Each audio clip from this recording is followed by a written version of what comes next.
people would like to believe that the Great Barrier Reef is the biggest organism on Earth. As a matter of fact, it's classified as the largest living structure, but it makes up of many different species. But when it comes to the largest organisms on the planet by volume, that goes to the Californian sequoia tree, which is A, not easy to say, and B, stands about 274.9 feet tall, and has an average 52,500 cubic feet of volume. The General Sherman is actually the largest of these trees, and is the largest living stem tree on Earth. However, the world's tallest tree goes to the Hyperion, which is a redwood which stands 379.7 feet tall. What about the largest animal or mammal? Well, we're gonna have to give it to the blue whale. These majestic creatures are huge. As a matter of fact, I've seen one, and they are awesome. At one point, blue whales were hunted for their oil, because back in the day, if you killed one of those, you'd get 120 barrels of oil. This time, they only think there's about 4,000 to 10,000 in the southern hemisphere,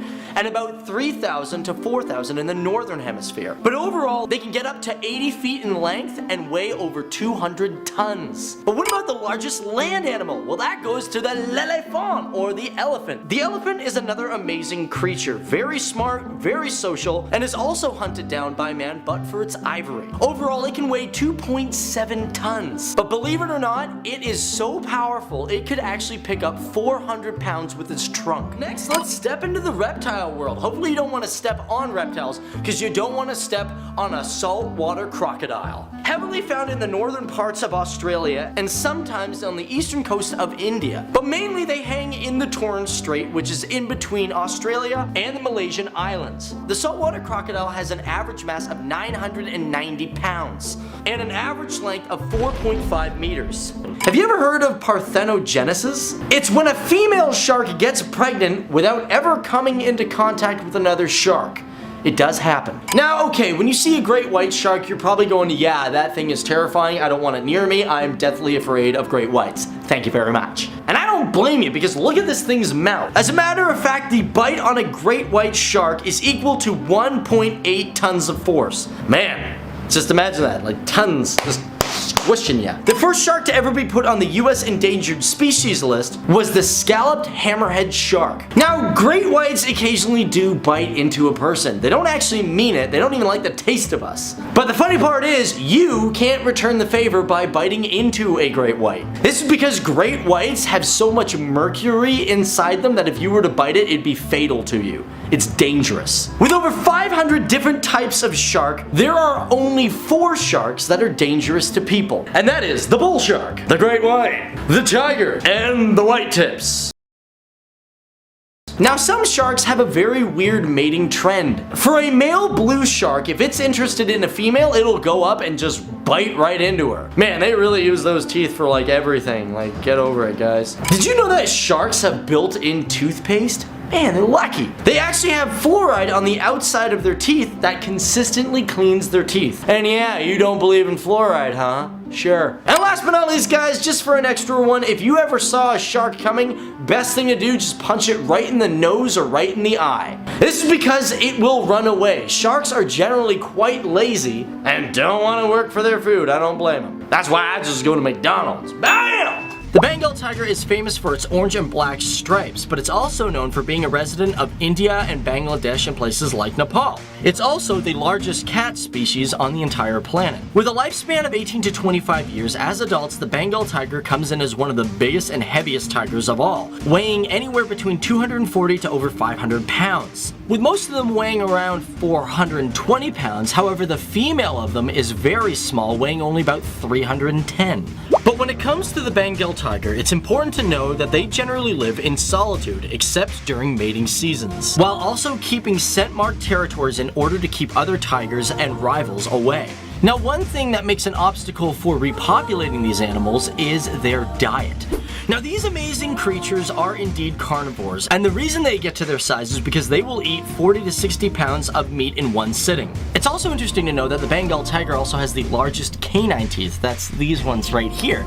They come in anywhere between 6.4 to 7.6 centimeters long, and they are the largest of any animal on the planet. However, ironically, they do have a low amount of teeth compared to most carnivores. For example, dogs generally have 42 teeth, but tigers only have 30.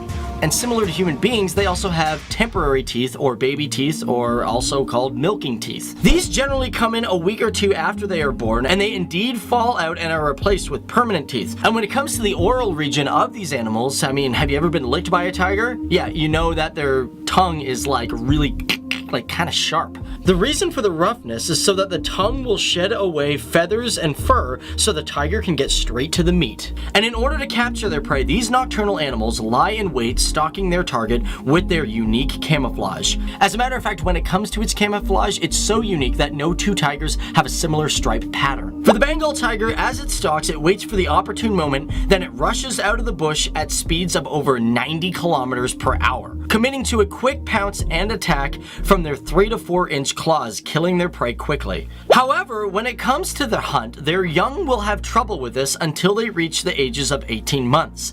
And although they are capable hunters at that time, they will still stay with their mother for 2 to 3 years until they venture off, going to their own territories. Moving on to number 5, we have the gorgonopsids.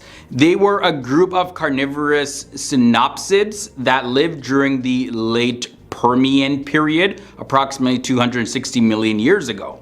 And these creatures, they were apex predators in their time, with a distinct skull shape that featured large canine teeth and a broad, flattened snout. Gorgonopsids' size, they range from small dog-sized species up to massive predators that grew up to 20 feet or 6 meters in length. And they were very agile hunters. They likely preyed on a variety of animals, including other synopsids and early reptiles.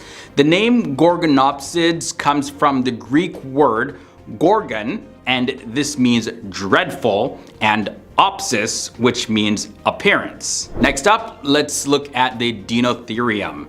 This was a prehistoric elephant-like animal that lived during the Miocene and Pliocene eras. So that was about 23 million down to about 5 million years ago, that time period there.